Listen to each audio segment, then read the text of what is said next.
Direct दबाना।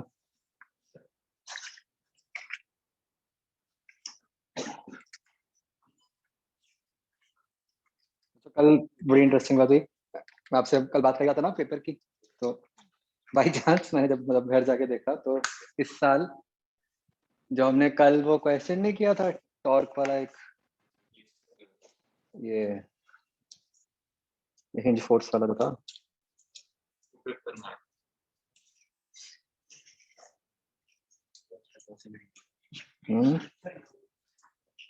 ये वाला डिट्टो यही क्वेश्चन इस साल आया हुआ था आईआईटी में। बिल्कुल मतलब यही, सिर्फ इतना कह लो कि उन्होंने मतलब F X F Y multiple था, ये पूछे हुए थे, एक में एफ एक्स पूछा हुआ था, एक में एफ वाई पूछा हुआ था या कुछ। बड़ा सही लगा मुझे। बहुत रेयर होता है कभी कि ऐसे आईआईटी में सेम क्वेश्चन रिपीट हो जाए। मेंस में तो बहुत कॉमन है, आईआईटी में बहुत रेयर है।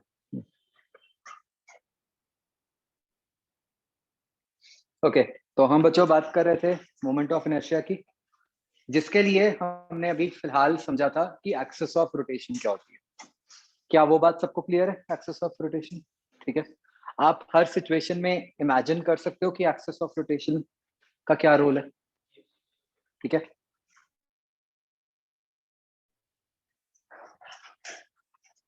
जैसे बच्चों इसी में मुझे बताओ, लेट्स से ये रेक्टेंगुलर शीट है, इसकी लेंथ एल है, ब्रेड 3 है। ठीक है, अगर बच्चों मैं कहता हूं कि ये जो बॉडी है ये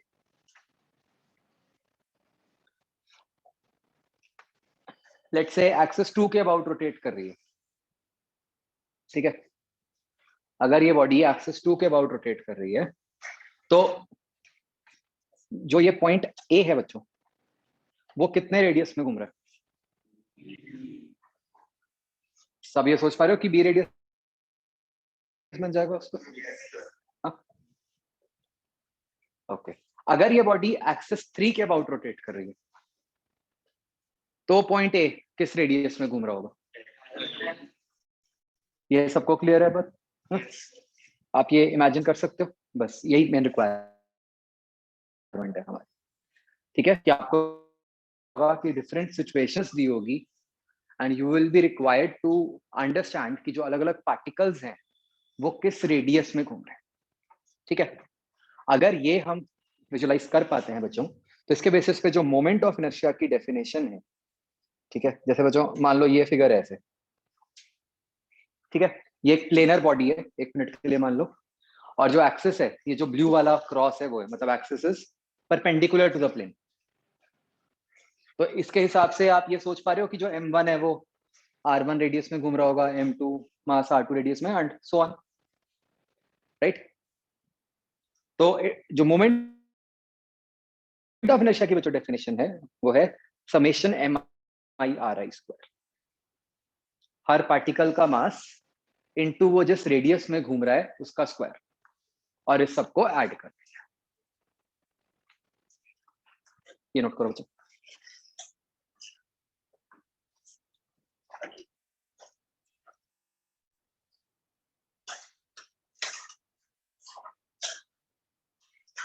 ऑनलाइन वाले बच्चों प्लीज अनम्यूट करके पूछ लेना जहां पर भी आपको लगा।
पूरी एक्सिस 3 है उसका, तो बॉडी ऐसे घूम रही है, तो वो पूरा सर्कल कंप्लीट करेगी ऐसे सर्कल में ऐसे। नहीं, हम तो मानते हैं पूरा सर्कल, तो हम माने कंटिन्यूस रोटेट कर रही है बॉडी।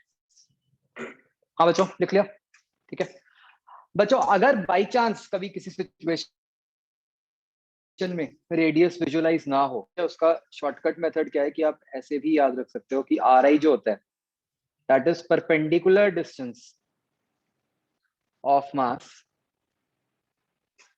From axis.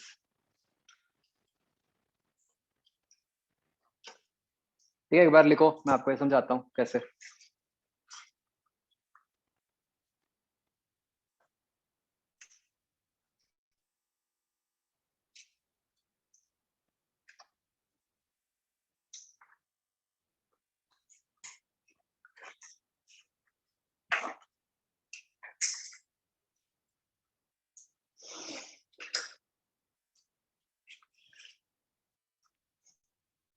लिख लिया? जैसे हमने ऊपर जो समझा था बच्चों, जब हमने एक्सिस 3 मानी थी, तो जो पॉइंट ए है उसका परपेंडिकुलर डिस्टेंस कितना है इस लाइन से, यही वाला है ना जिसको आपने एल बोला। तो अगर तो सीधा ही विजुलाइज हो जाए तो ठीक है, अगर बाई चांस किसी एक जगह कोई कंफ्यूजन भी हो तो क्या करना है, परपेंडिकुलर डिस्टेंस सोच लो। क्या ये बात समझ आई बच्चों? तो अब जो हमारा नेक्स्ट, ये मतलब ये हमारा फर्स्ट रिजल्ट है, मतलब MI/RI²। और अब हम जो क्वेश्चंस करेंगे उसमें क्या होगा कि आपको कोई ना कोई सिचुएशन गिवन होगी जहाँ पे कुछ मासेस होंगे और आपको एक एक्सिस ऑफ रोटेशन गिवन होगी, राइट? तो आपने उसके हिसाब से समेशन MI/RI² की वैल्यू निकाली, जिसको कि हम मोमेंट ऑफ इनर्शिया कहते हैं। और जैसे कि मैंने आपको समझाया था कि ये इनर्शिया ऑफ डायरेक्शन होता है। ठीक है, तो क्या लग रहा है बच्चों, ये क्वांटिटी फिजिकली क्या बताती होगी हमें कि एक बॉडी को रोटेट करना कितना मुश्किल है ना? जितना ये इनर्शिया ज्यादा है, मतलब उतना उस बॉडी को रोटेट करना मुश्किल। ठीक है, इसके हम फिजिकल एग्जांपल्स भी लेंगे। तो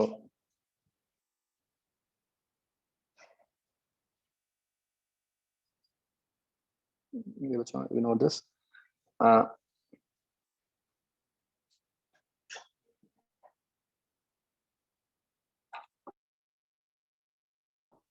एक मिनट, आंखें बंद कर लो।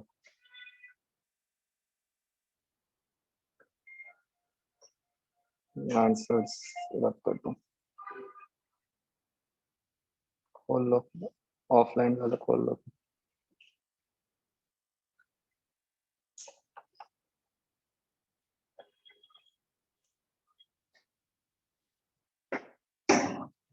तो बच्चों ये सिचुएशन है, देखो 3 मासेस हैं M1 M2 M3, वो एक ट्राइंगल की 3 वर्टिसेस पे लगे हुए हैं। ठीक है, आपको ये अलग अलग एक्सिस दी हुई है, सबके अबाउट आंसर्स निकालो। पहले फर्स्ट 3 के आंसर्स निकाल लो, एक बार हम वो चेक करेंगे। ठीक है, फिर उसके आगे बढ़ेंगे।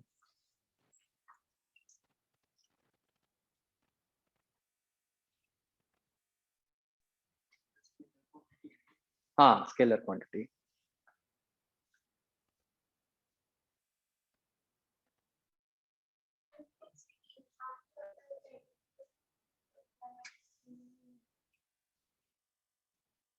जो मतलब गिवन है उसके हिसाब से जो भी समझ आता है आप निकालो।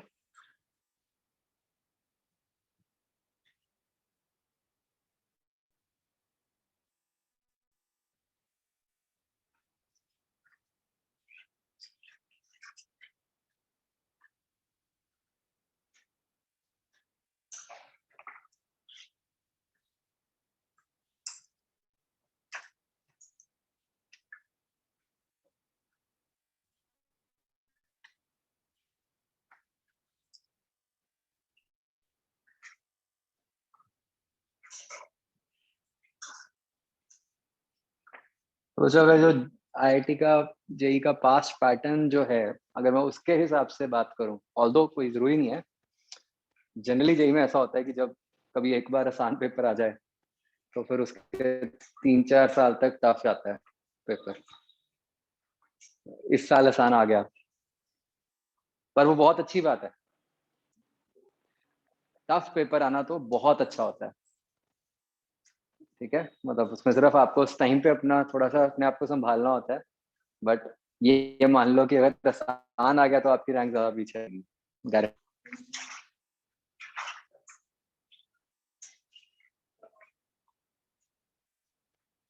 और उसका सिंपल रीजन है कि अब आसान आएगा तो सारे लोग कराएंगे वो क्वेश्चंस ना।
एक बार पहले 3 पार्ट्स के आंसर्स दिखा दो, फिर आगे बढ़ना। अपने को आइडिया लग जाए कि मतलब ठीक अप्रोच कर रहे हो। कर लिए?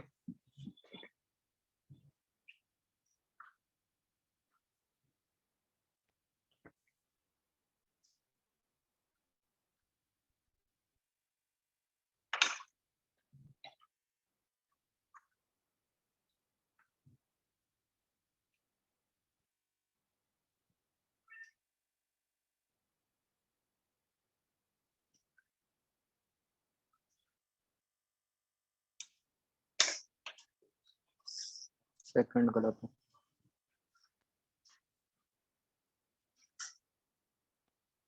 एक मिनट।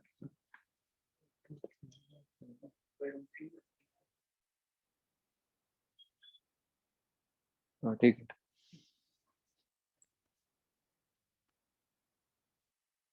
ठीक है, मुझे दिखा दिया, आप आगे बढ़ लो।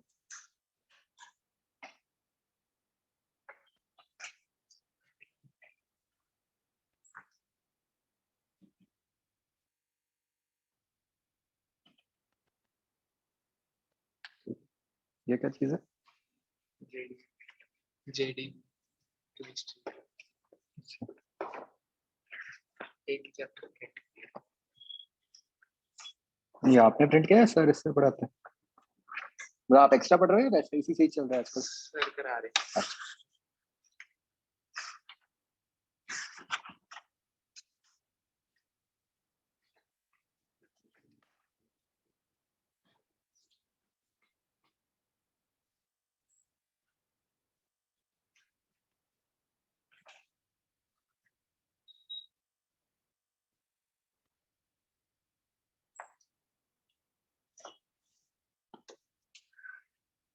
ठीक।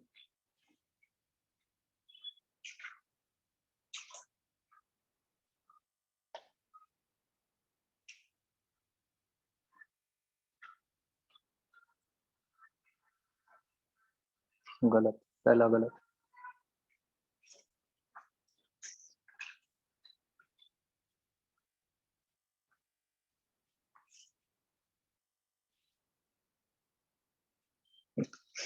सारे गलत, फॉर्मूला गलत लगाया आपने।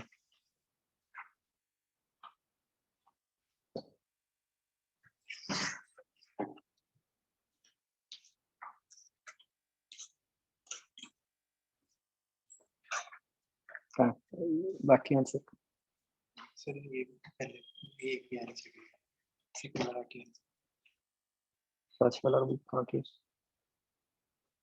फर्स्ट वाला ये थर्ड वाला और ये फर्स्ट ये कर दिया फर्स्ट में गलत है और तुम्हारी स्पेलिंग मिस्टेक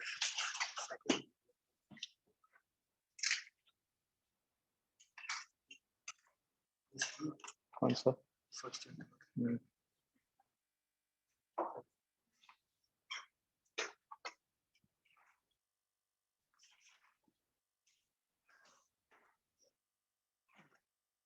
सारे गलत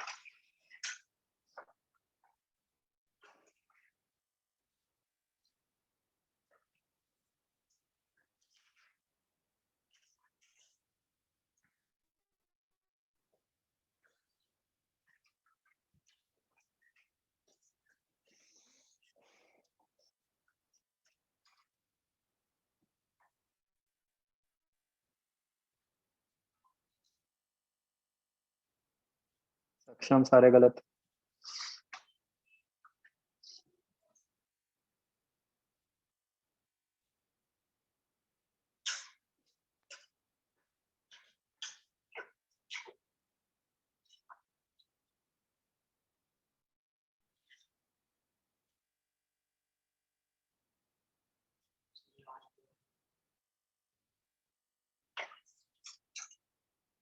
हाँ जी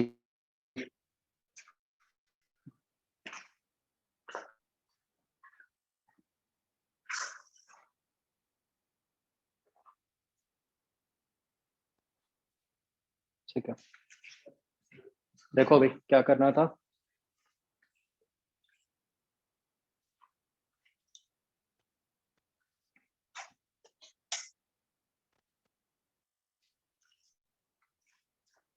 ए पार्ट का आंसर क्या आएगा बच्चों 3/4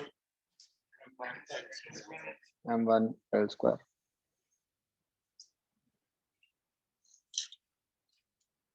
बी पार्ट का आएगा m1 plus m2 plus m3 l square by 3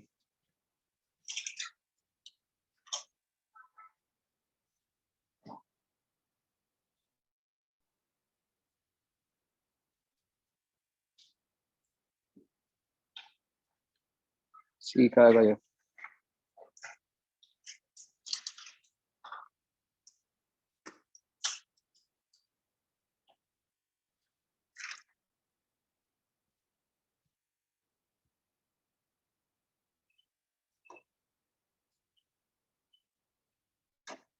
चलो आगे करो बच्चों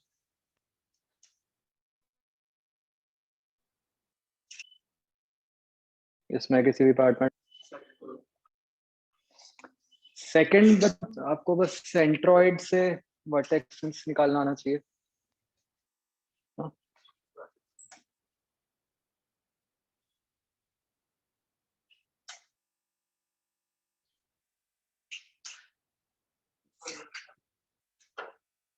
थर्ड वाला देखो आपकी एक्सेस कैसे बनेगी इसमें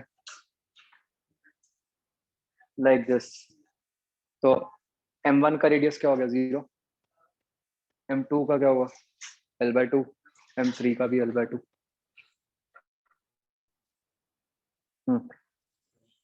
बाकी सारे हो गए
चेक।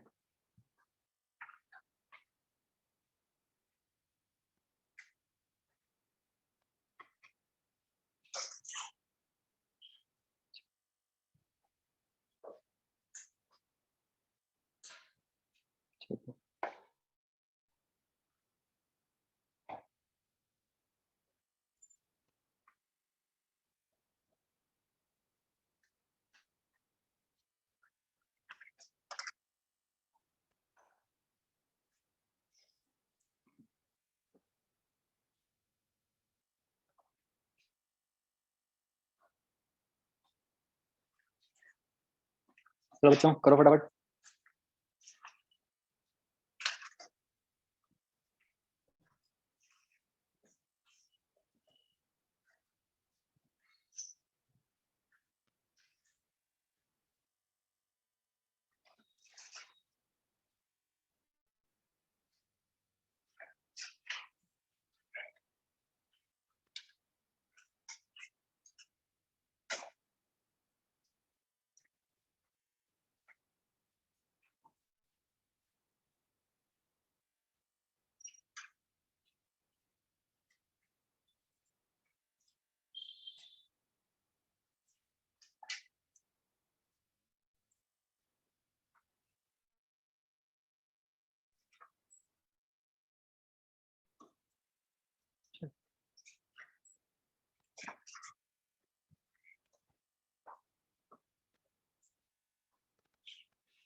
अगर बाहर ना हुआ ना तो फिर बैग ही उठा लेना। हाँ बच्चों ये हो गया, इसमें कोई डाउट किसी को?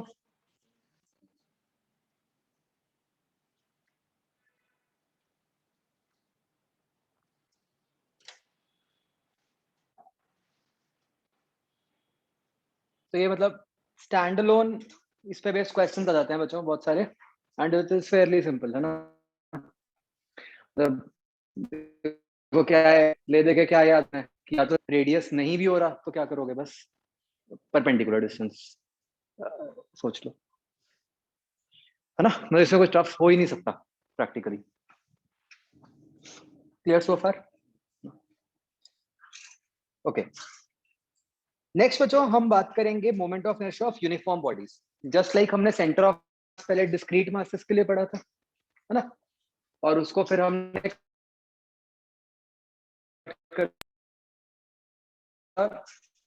फॉर्मूला को वो मोमेंट। तो चल मुझे एक बार सोच के बताओ, जैसे सेंटर ऑफ मास के फॉर्मूला में चेंज आया था, वैसे यहां पर क्या चेंज आना चाहिए मोमेंट ऑफ इनर्शिया के फॉर्मूला में?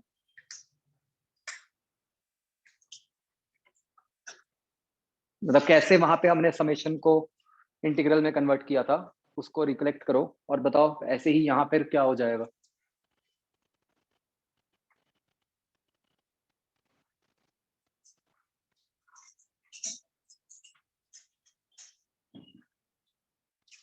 क्या बन जाना चाहिए?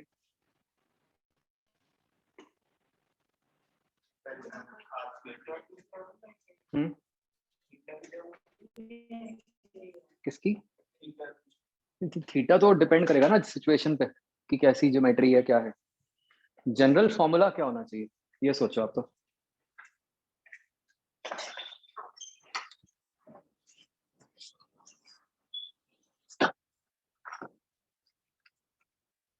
सेंटर ऑफ मास वाले से रिलेट करके बताओ मुझे।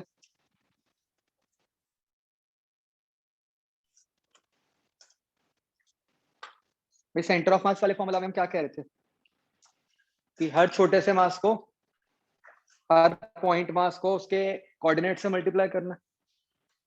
ऐसे ही हम सोचो यहाँ पे क्या कर रहे हैं, हर मास को उसके रेडियस के स्क्वायर से मल्टीप्लाई कर रहे हैं और उन सब की एडिशन कर रहे हैं, तो ये फॉर्मूला क्या बन जाना चाहिए?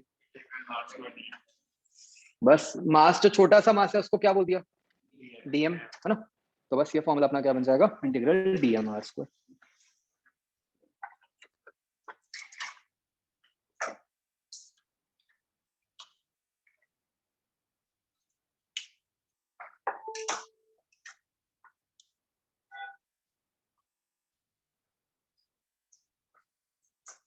क्या ये क्लियर है सबको? सब कुछ वही करना है, वैसे ही एलिमेंट्स लेने हैं, है ना, जैसे अगर रॉड है या आर्क है।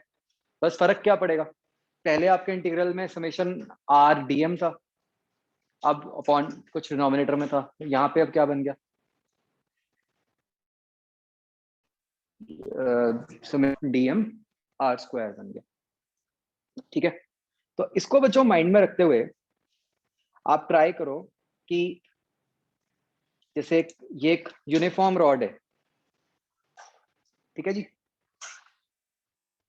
यूनिफॉर्म रॉड, मास एम, लेंथ एल।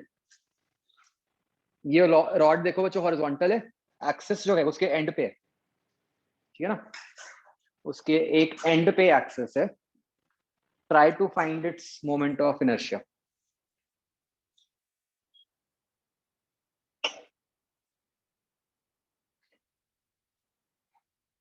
पहले मतलब लेफ्ट साइड वाला पार्ट करो।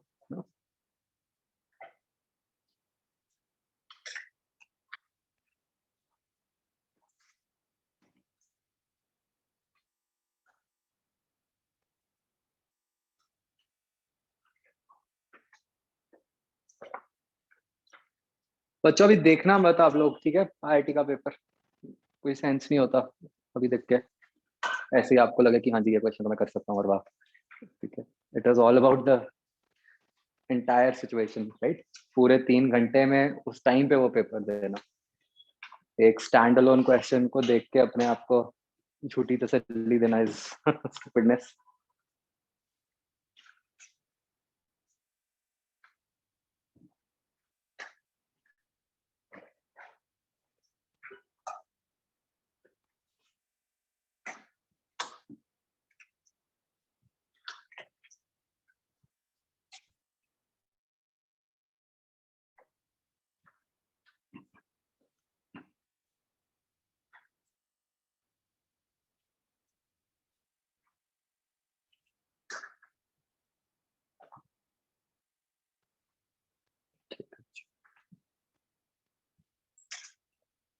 बिल्कुल बच्चों, एग्जैक्टली वही अप्रोच फॉलो करनी है ना, सेंटर ऑफ मास वाली। तो फट से हो जाना चाहिए, रादर उससे आसान ही है, क्योंकि वहां तो न्यूमरेटर में अभी डिनोमिनेटर में भी होता था।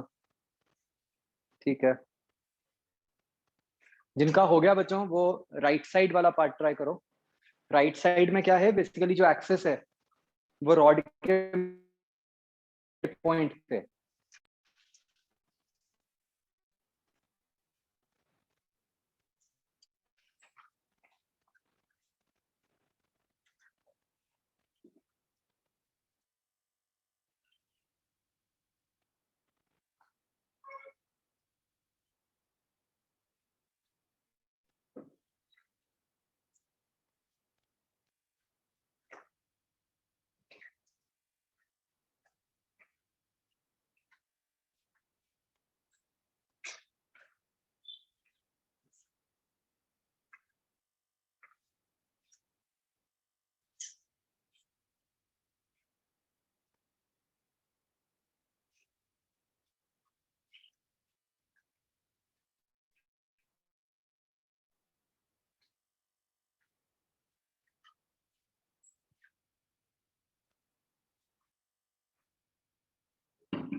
थप्पड़ पड़ा मैं।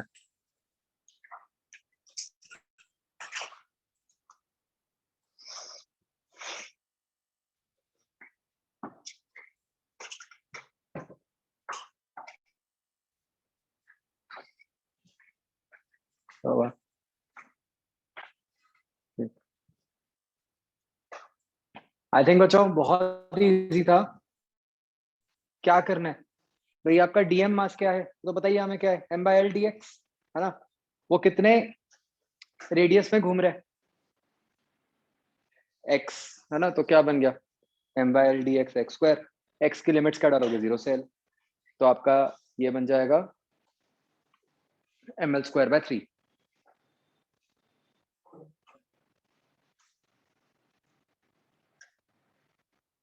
जो राइट साइड वाला पार्ट है उसमें क्या फर्क पड़ेगा, जब आपने x बीच में से शुरू किया है। मैंने x क्यों बीच में से शुरू किया, ये हो गया था कि वही रेट ना, क्या लिमिट्स में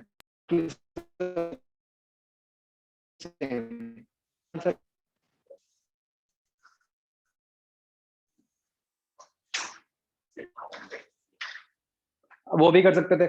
आप ऐसे सोच लो कि एक तरह से दो रॉड्स लगी हुई हैं, मास m/2, लेंथ l/2 की, है ना। उन दोनों रॉड्स के एंड पॉइंट्स वाले, एक ये रॉड होगी ना, एक राइट साइड वाली हो गई, एक लेफ्ट वाली हो गई। बट इसमें ध्यान रखना होता है, कई बार गलती हो जाती है कि कोई ना कोई टक्कर होती है कि मास ज्यादा है, लेंथ भी, तो m² 3 करके तो भी कहाँ पे डायमेंशनली तो वही रहेगा m इंटू लेंथ स्क्वायर। मतलब यहाँ पे एंड पॉइंट के अबाउट घूम रही है रॉड,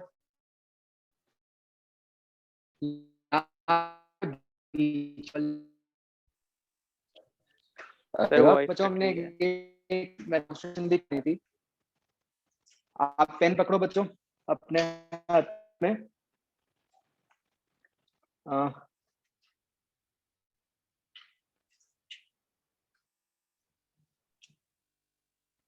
सर वॉइस कट रही है।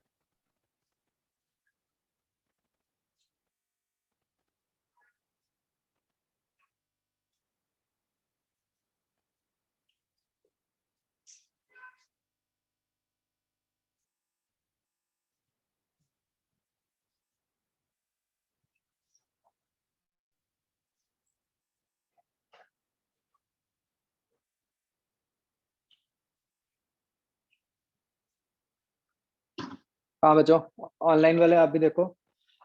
ऐसा करो, सबसे पहले पेन ऐसे पकड़ो और उसको बिल्कुल बीच में से फिंगर्स में से पकड़ लो, है ना। ये कौन से वाला केस मैं आपको पहले बता रहा हूँ? Second. Try to rotate about this.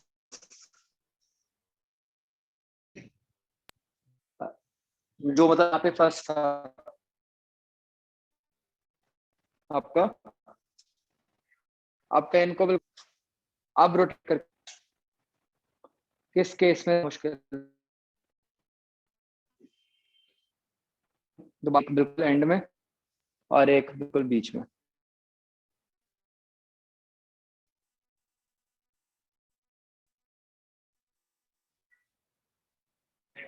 मुश्किल है, राइट? क्या वो चीज इससे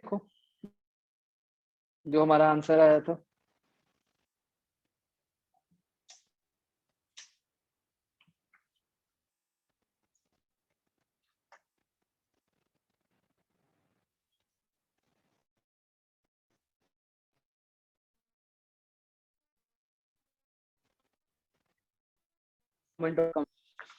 क्योंकि दोनों रोटेशंस डिफरेंट है ना, सेम बात नहीं है।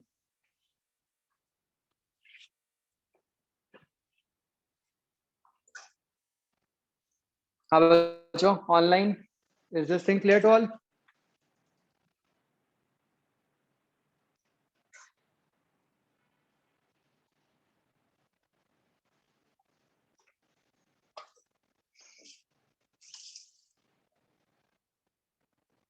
ठीक है जी। होमवर्क में बच्चों आपने ये वाला क्वेश्चन ट्राई करना है। आपको याद है हमने ऐसे a प्लस बी एक्स मान के सेंटर ऑफ मास निकाला था। अब आपने मोमेंट ऑफ इनर्शिया निकालना है for both cases, and point वाली एक्सिस और मिड वाली एक्सिस। मतलब अभी तो हमने यूनिफॉर्म रॉड माना था, अब यूनिफॉर्म नहीं है, उसमें ऐसे सेंसिटिव वेरी कर रही है। इस केस में आपने मोमेंट ऑफ इनर्शिया निकालना।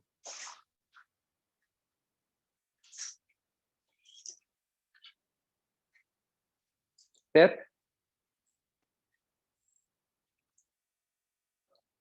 तो बच्चों आप ऊपर वाले केस से ये भी समझ रहे होंगे कि depending upon the axis, right, we can have infinite answers.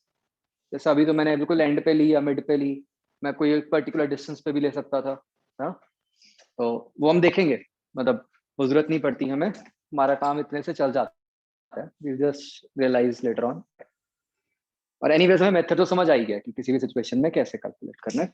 इसी पे ही और बिल्डअप करते हुए बच्चों नेक्स्ट हम बात करेंगे एक रिंग की।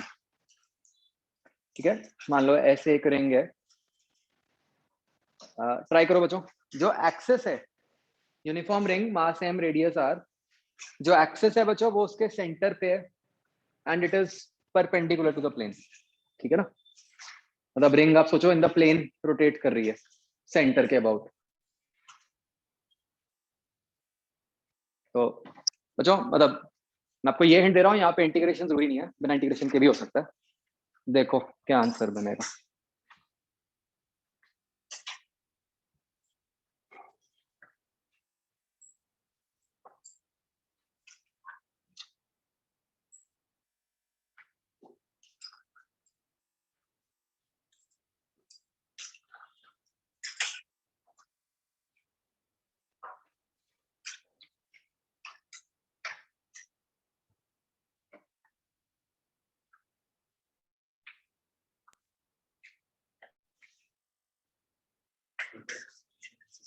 ये वाली रिंग है, ठीक है, ये एक्सिस है, मतलब रिंग अपनी जगह पे पड़ी ऐसे गोल गोल घूम रही, सेंटर फिक्स्ड है उसका।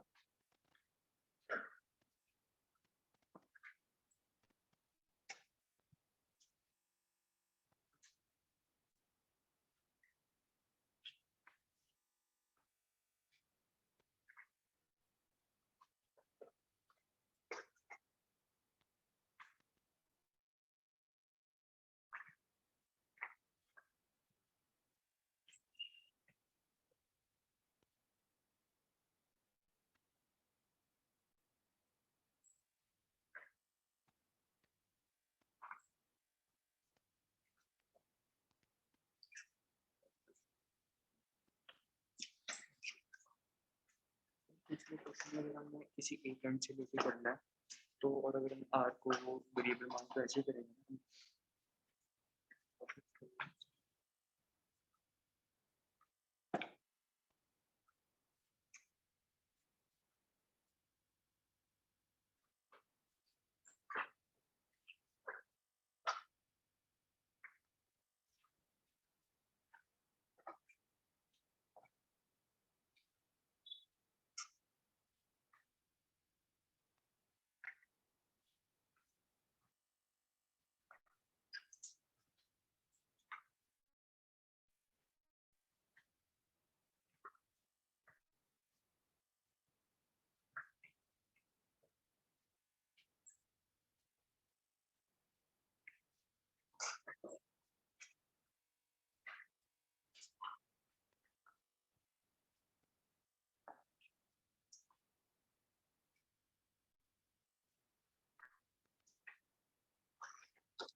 बच्चों बहुत ही ऑब्वियस सा आंसर है, इसमें कुछ करना ही नहीं है।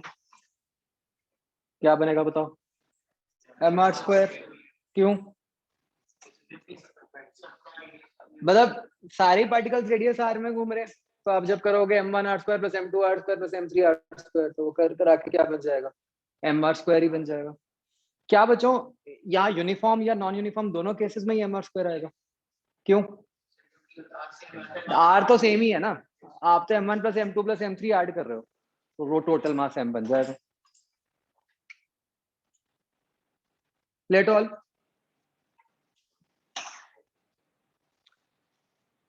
नेक्स्ट आ जाता है बच्चों डिस्क, ठीक है। हम्म हम्म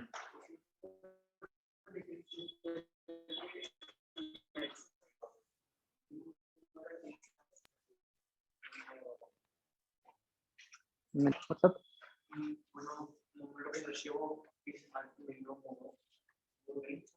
कर सकते हैं, करो, आ जाएगा, करो, ट्राई करो। अभी हम आगे वो चीज पढ़ते भी हैं कि मिनिमम कहाँ पे होता है। नेक्स्ट आता है बच्चों डिस्क, ठीक है, मास m, रेडियस r।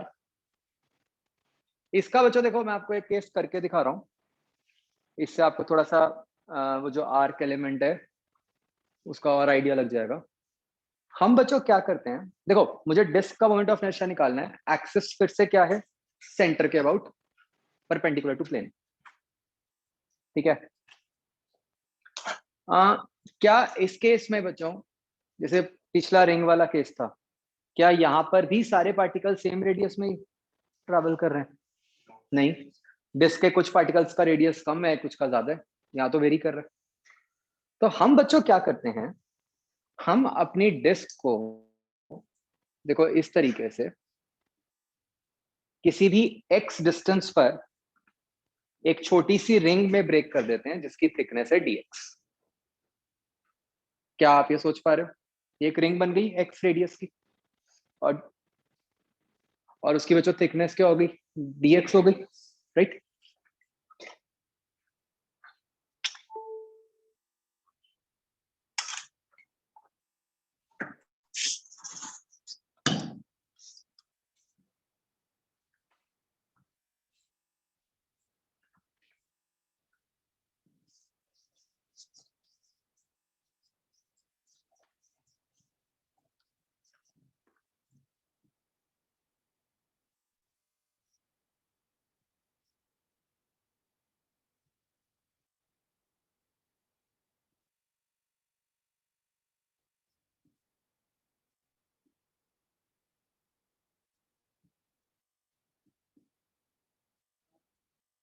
इस रिंग का बच्चों रेडियस क्या बन गया? x, ठीक है। इस रिंग का मास क्या बन गया बच्चों? मतलब वो जो dm है उसकी वैल्यू क्या बनी? कैसे लिखोगे? मास जो डिस्क का पूरा मास था अपॉन जो डिस्क का एरिया था, मतलब मास पर एरिया इनटू इस रिंग का एरिया। इस रिंग का एरिया कितना है बच्चों?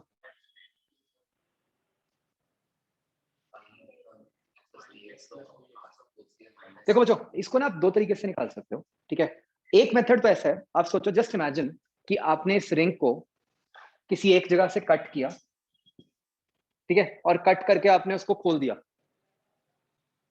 तो एक पतली सी रेक्टेंगुलर स्ट्रिप बन गई। उस रेक्टेंगुलर स्ट्रिप की लेंथ क्या हुई? 2πx। उसकी विड्थ क्या हुई? dx। तो उसका एरिया क्या हो गया? 2πx dx। ठीक है। इसका बच्चा दूसरा तरीका भी है एक, जो आप कर सकते हो। वो क्या है कि जैसे अगर आपने इस रिंग का एरिया निकालना है तो आप ऐसे भी लिख सकते हो ना कि pi into X plus dx का whole square minus X square, मतलब बड़े सर्कल का एरिया माइनस छोटे सर्कल का एरिया, ठीक है। उससे भी यही चीज बन जाएगी, बस उसमें बस आपको क्या ध्यान रखना है, एक एक टर्म बनेगी dx होल स्क्वायर, ठीक है ना। उसको इग्नोर कर देंगे हम, तो वही सेम चीज बन जाएगी। तो ये समझ आया कि रिंग का मास कैसे लिखा? तो हमारे पास रिंग का मास आ गया, हम हमारे को रिंग का रेडियस पता है, ठीक है। तो इस रिंग का मोमेंट ऑफ इनर्शिया लिखो, क्या बना?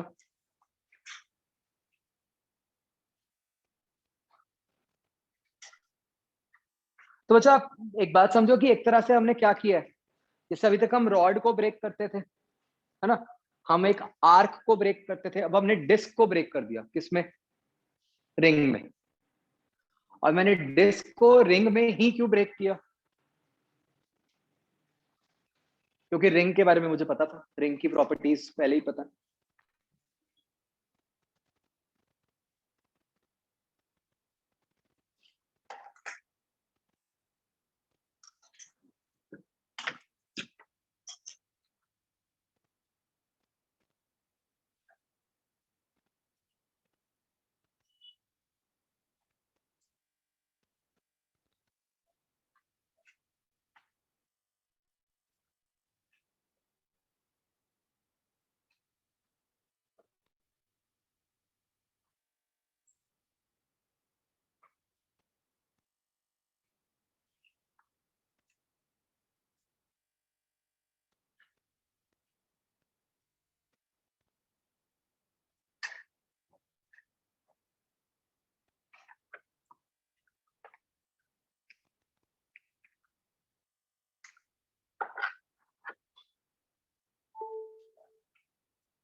हाँ बच्चों बोलो फिर रिंग का मोमेंट ऑफ इनर्शिया क्या बना?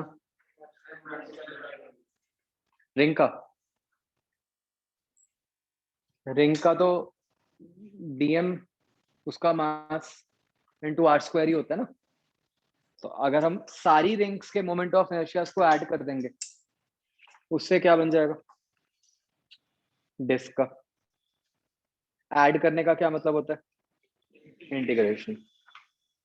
तो उससे आपका जो फाइनल आंसर आएगा वो आएगा m स्क्वायर बाय 2।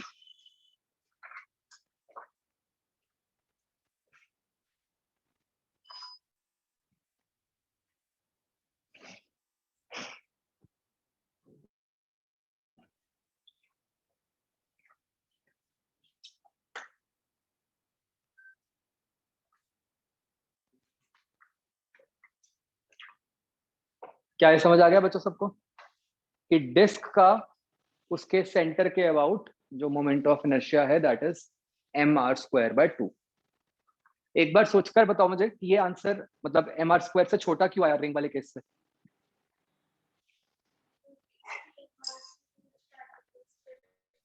रिंग में तो सारे का सारा मास m जो था वो रेडियस r पे। यहाँ पे एक तरह से हमने क्या किया, वही मास m को पूरे में फैला दिया। तो कुछ का रेडियस r है और कुछ का, बहुत सारे पार्टिकल्स का रेडियस r से कम है ना। तो इसलिए ये आंसर mr² से छोटा है। क्या ये बात सबको समझ आ गई बच्चों?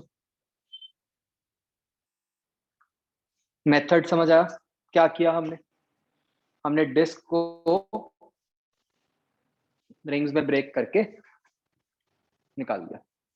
बिल्कुल आप देख रहे हो वही एलिमेंट्स वाली अप्रोच फॉलो की ना। बस यहाँ पे एलिमेंट क्या था हमारा? रिंग। और मैंने एलिमेंट रिंग ही क्यों लिया? क्योंकि रिंग का मुझे मोमेंट ऑफ इनर्शिया पता था।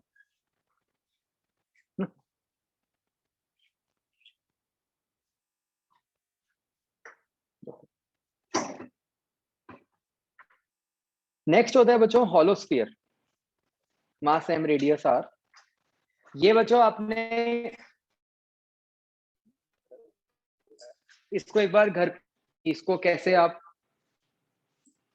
एलिमेंट्स में ब्रेक करके निकाल सकते हो इसका आंसर नोट कर लो। ये answer turns out to be 2/3 mr²। Again ये मतलब जो एक्सिस है ये सेंटर पास कर रही है।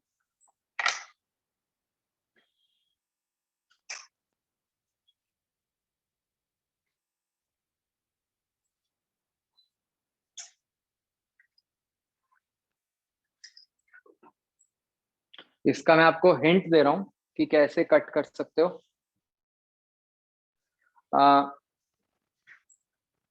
जस्ट इमेजिन कि आप इसको ऐसे बहुत सारे, मतलब आपने बच्चों हॉरिजॉन्टल कट्स मार दिए ऐसे,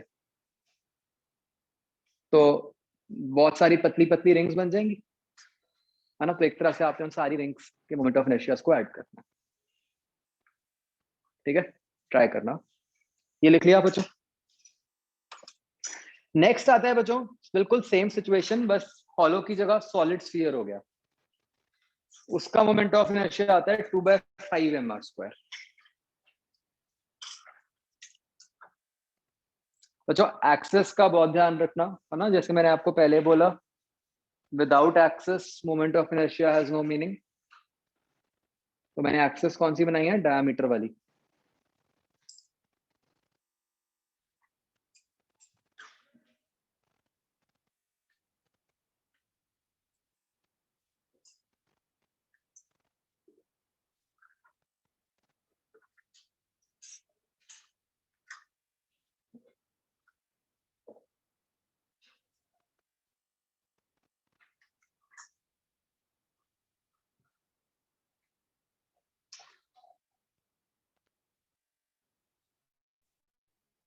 देख लिया?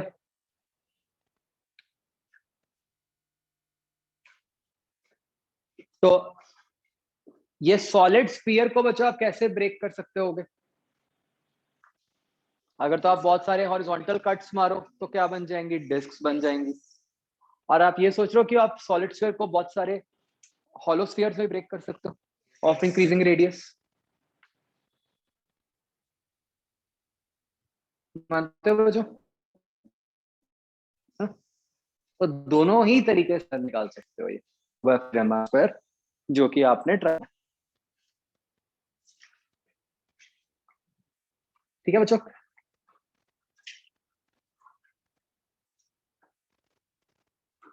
ये बच्चों 5 केस जो थे, कौन कौन से? Rod, ring, disc, solid sphere, ये पांचों केस आपको याद होने चाहिए। ठीक है, ऑल्दो हमने निकाले इंटीग्रेशन से, बट स्टिल आपको याद होने चाहिए, क्योंकि मतलब एग्जाम टाइम में इतना टाइम नहीं होता कि आप कर लो, ये याद रखना। ठीक है,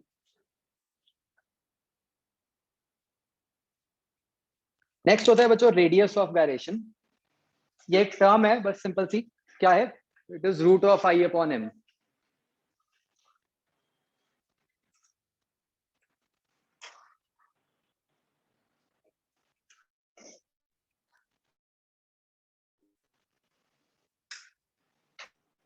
तो अगर आप स्क्वायर करोगे तो आई इक्वल टू एम के स्क्वायर आ गया, है ना? तो कोई इंपॉर्टेंस नहीं है इसकी, मतलब आप ऐसे सोच सकते हो कि अगर आपको रेडियस ऑफ वेरिएशन गिवन है तो आई क्या होगा? बस अगर वो के गिवन है तो आई एम के स्क्वायर हो गया, सीधा निकल आएगा। और उल्टा अगर आपको किसी सिचुएशन में पूछा जाए कि भाई रेडियस ऑफ गायरेशन निकालो, तो क्या करोगे? रूट आई बाय एम कर दो। ठीक है,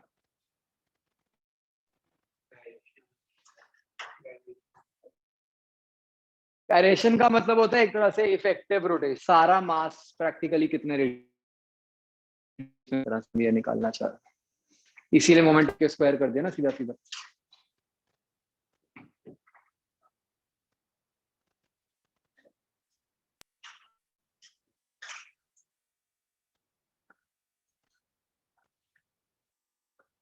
तो बच्चों ये जो लिखा हुआ है केस सॉलिड सिलेंडर वाला, विजुअलाइज कर सकते हो कि जो सॉलिड सिलेंडर वाला केस है, this is same as disc, solid disc. क्या डिस्क और सिलेंडर में कोई फर्क होता है? हाइट का ही फर्क होता है ना बस, और तो कोई फर्क नहीं ना? तो क्या आप ये सोच पा रहे हो कि डिस्क और सिलेंडर का मोमेंट ऑफ इनर्शिया सेम होगा?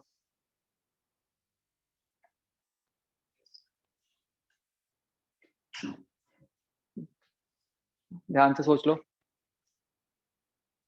एक्सिस के अबाउट। देखो आपका फिगर तो ऐसे ही बनेगा ना फाइनली, तो मतलब सिलेंडर में क्या थोड़ी इनटू द प्लेन भी जाएगा, बट फाइनली तो वही मास वही रेडियस में ही घूम रहे हैं ना सारे, उससे तो कोई फर्क नहीं पड़ा।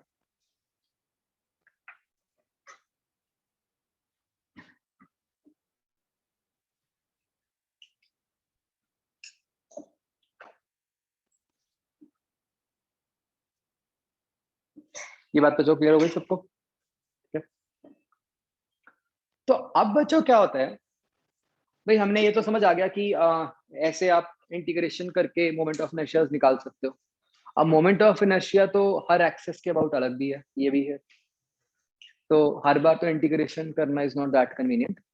तो इसलिए हम कुछ टेक्निक्स निकालते हैं, जिससे कि मान लो अगर हमें किसी एक एक्सेस के अबाउट मोमेंट ऑफ इनर्शिया पता हो, तो हम किसी दूसरी एक्सेस के अबाउट निकाल पाए। ठीक है, उससे हमारा काम फास्ट हो जाएगा, है ना?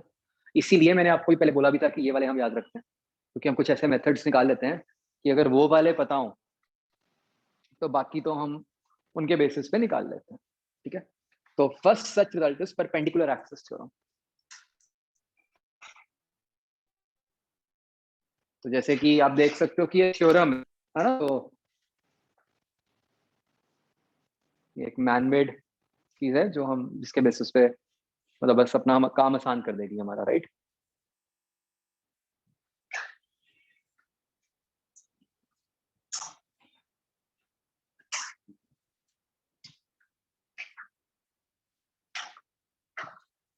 तो देखो बच्चों परपेंडिकुलर एक्सिस थ्योरम क्या कहती है।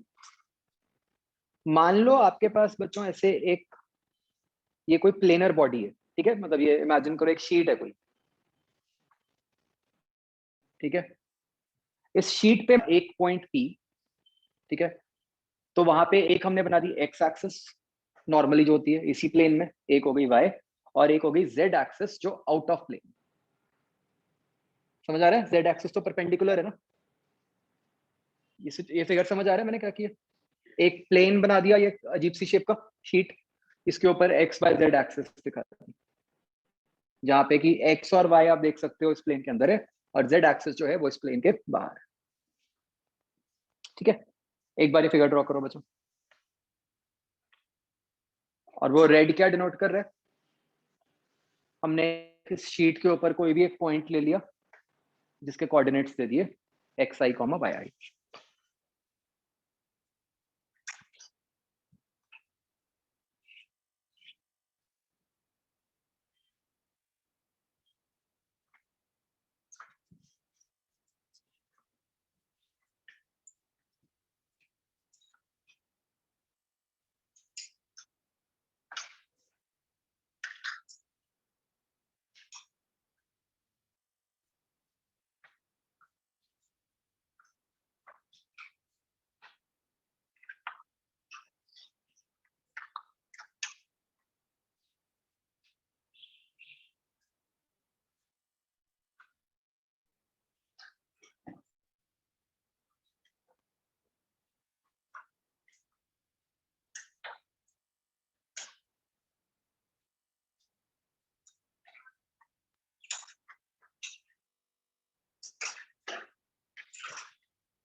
कर लिया ड्रॉ बच्चों? ओके बच्चों, बहुत ध्यान से मुझे सोच के बताना।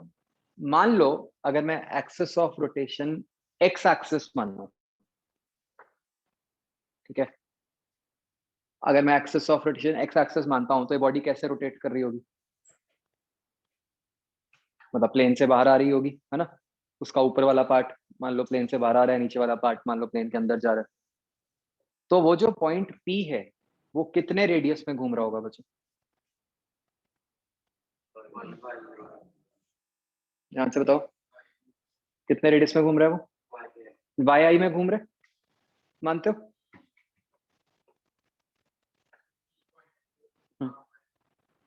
सॉरी, पॉइंट P नहीं, मतलब ये जो आई पॉइंट है जहां जिसके कोऑर्डिनेट्स दिखे हैं,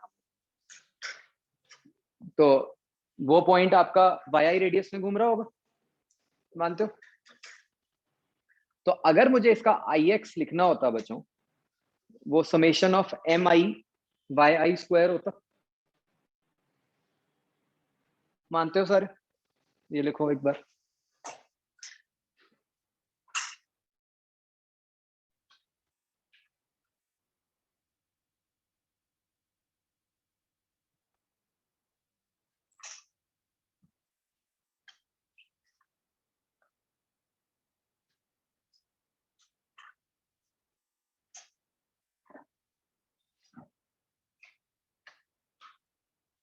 ओके, सिमिलरली बच्चों अगर हम बॉडी को वाई एक्सिस के अबाउट रोटेट करते हैं,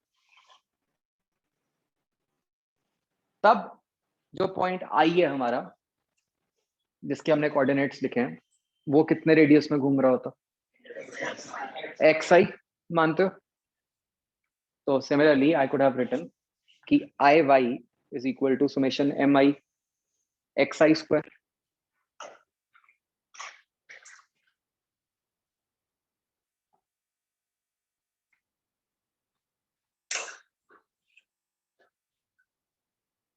क्लियर सो फार?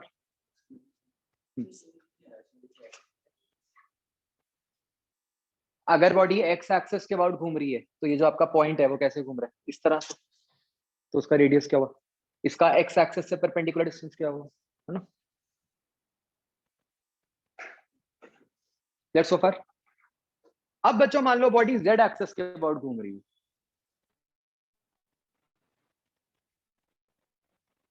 मतलब इसी प्लेन में ऐसे घूम रही है क्लॉकवाइज एंटी क्लॉकवाइज, तो जो आपका पॉइंट आई है वो कितने रेडियस में घूम रहा है? जो हाइपोटेन्यूज बन रहा है ये जो डॉटेड लाइन बनी हुई है root of X square plus Y square उतने रेडियस में घूम रहा है, सबको ये क्लियर है?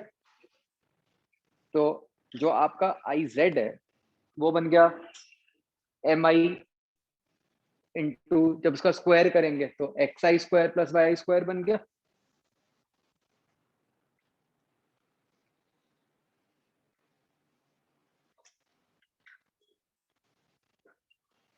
ये सबको समझ आया बच्चों कैसे लिखा?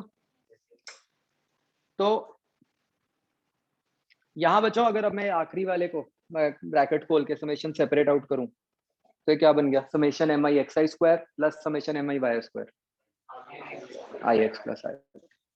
मेरे पास रिजल्ट बन गया I Z is equal to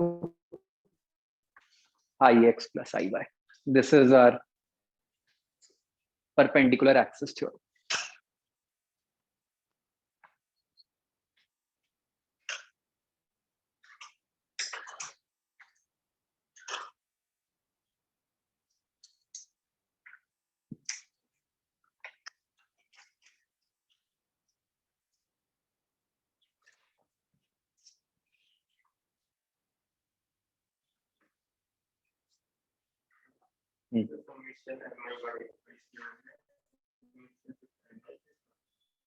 पूरे के साथ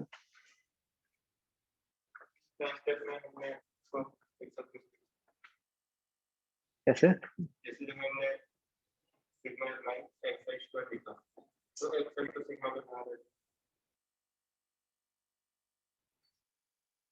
आप कोई कंफ्यूजन नहीं, आप अलग अलग करके लिख लो, m1 into X one square plus Y one square plus m2 into X two square plus Y two square, तो वो क्या बन जाएगा, वैसे ही बन जाएगा।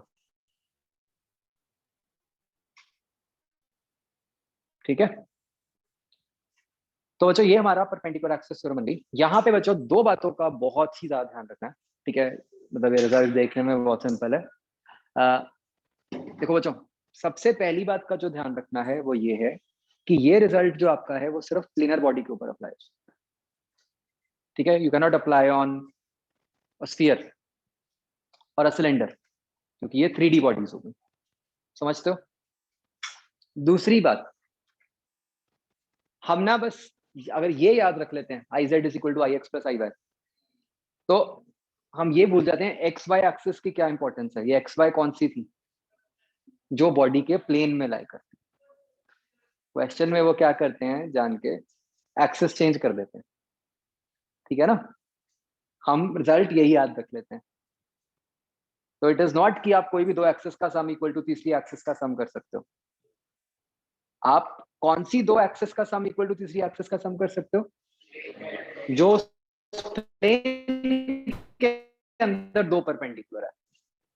इसको एक्स वाई जेड तीनों परपेंडिकुलर तो होनी चाहिए, बट जो जिन दो का सम करना है वो कौन सी दो है, जो उस प्लेन में लाई करती है। ऐसा नहीं कि कोई भी दो का सम कर। ठीक है, these are the two main catch points of this theorem, ये लिख लो।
क्या है बात समझ आई वैसे?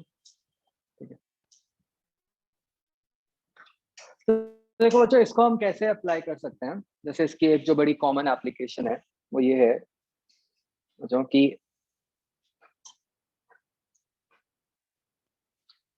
जैसे बच्चों मान लो ये एक स्क्वायर प्लेट है।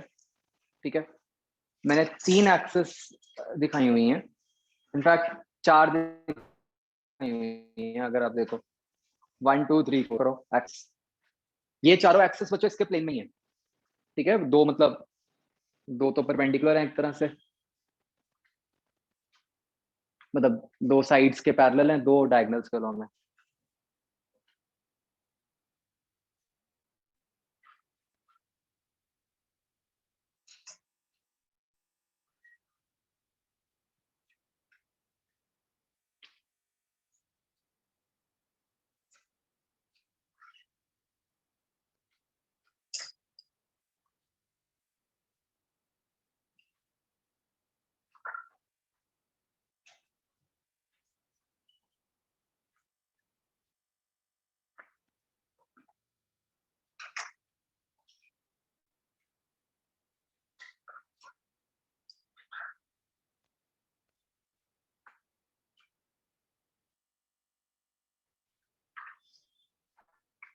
चलिए ड्रॉ बच्चों, सबसे पहले तो क्योंकि प्लेन है तो इसके ऊपर आप अप्लाई कर सकते हो थ्योरम जो हमारी है ना।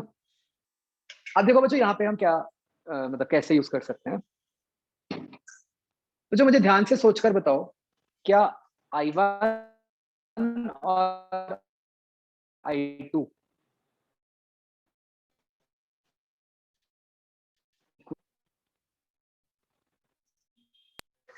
क्यों? सेम ही सिचुएशन है ना, कोई फर्क ही नहीं है। जो एक्सेस 1 को दिख रहा है बिल्कुल वही एक्सेस 2 को दिख रहा है। अगर स्क्वायर की जगह रेक्टेंगल होता फिर नहीं हम कह सकते थे, लेकिन इस केस में तो पक्का कह सकते हैं, कोई फर्क ही नहीं है ना। सिमिलरली क्या I3 और I4 सेम होने चाहिए? तो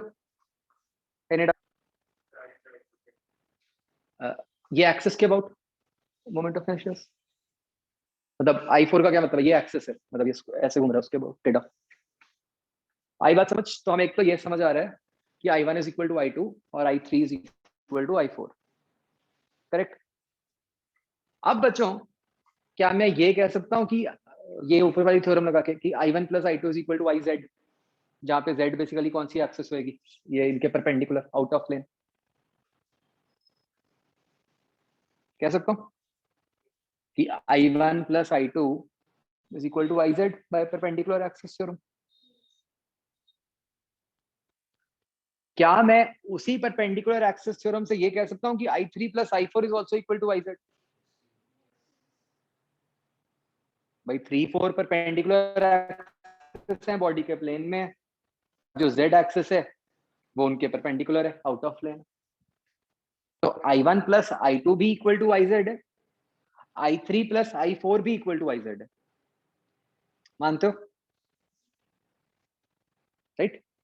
तो उससे क्या निकला, क्या उससे निकल के आ गया कि एक तो I1 इक्वल टू I2 बोला हमने, तो I1 प्लस I2 क्या बन गया, 2I1 जो कि IZ है।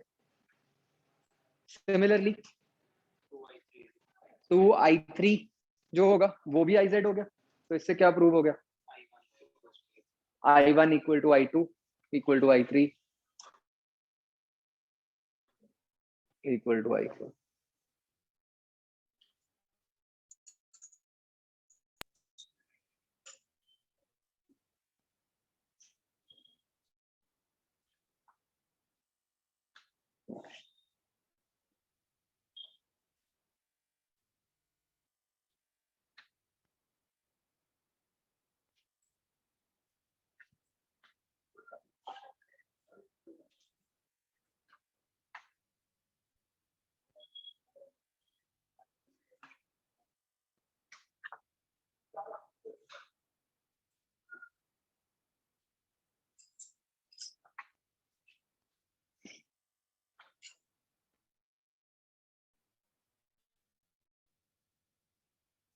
क्वेश्चन समझो,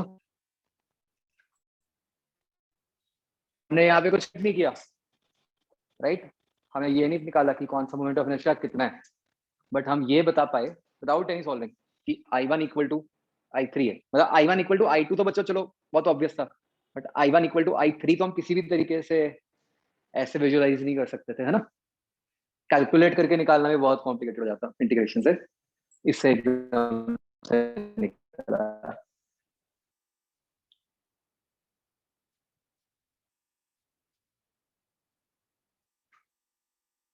हुआ क्लियर बच्चों ये क्वेश्चन?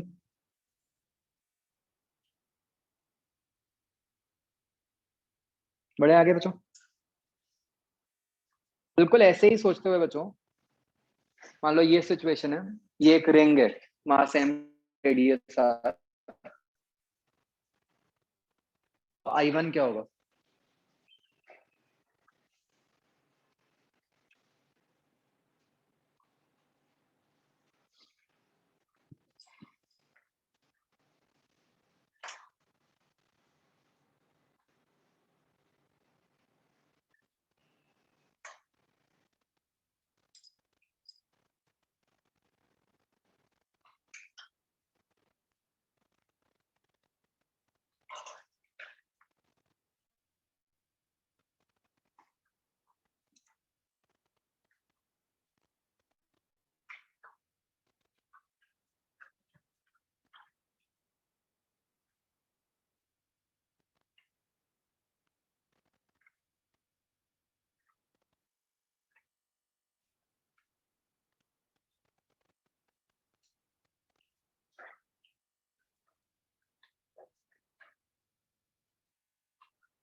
I1 निकालना, करो।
क्या हो जाएगा बच्चों? आप एक परपेंडिकुलर एक्सिस बनाओ, ठीक है। अब again I1 equal to I2 होगा, और I1 प्लस I2 क्या होगा? mr square. तो I1 क्या आ गया? mr square by 2।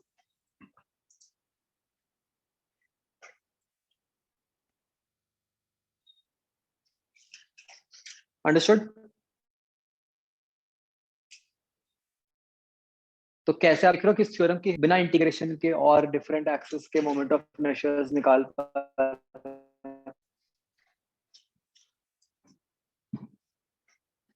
यही सेम क्वेश्चन बच्चों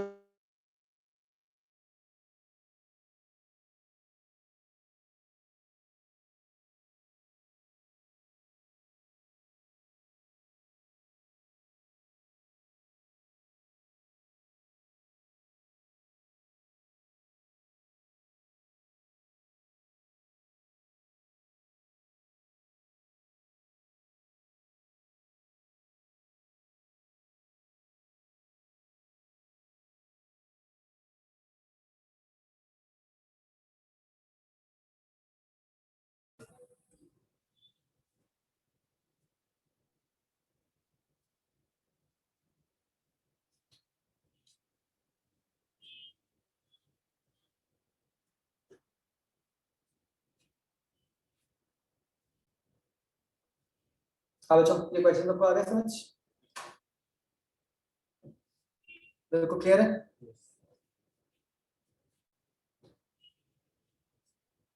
चलो ठीक है बच्चों, दैट्स इट। ये नेक्स्ट क्लास में करेंगे हम। जैसे परपेंडिकुलर एक्सिस थ्योरम ऐसे पैरेलल एक्सिस थ्योरम होती है, बट ये अभी नहीं कर पाएंगे। सबको यहाँ तक समझ आ गया? ठीक है, आप बच्चों होमवर्क में मोमेंट ऑफ इनर्शिया वाली कौन सी थी?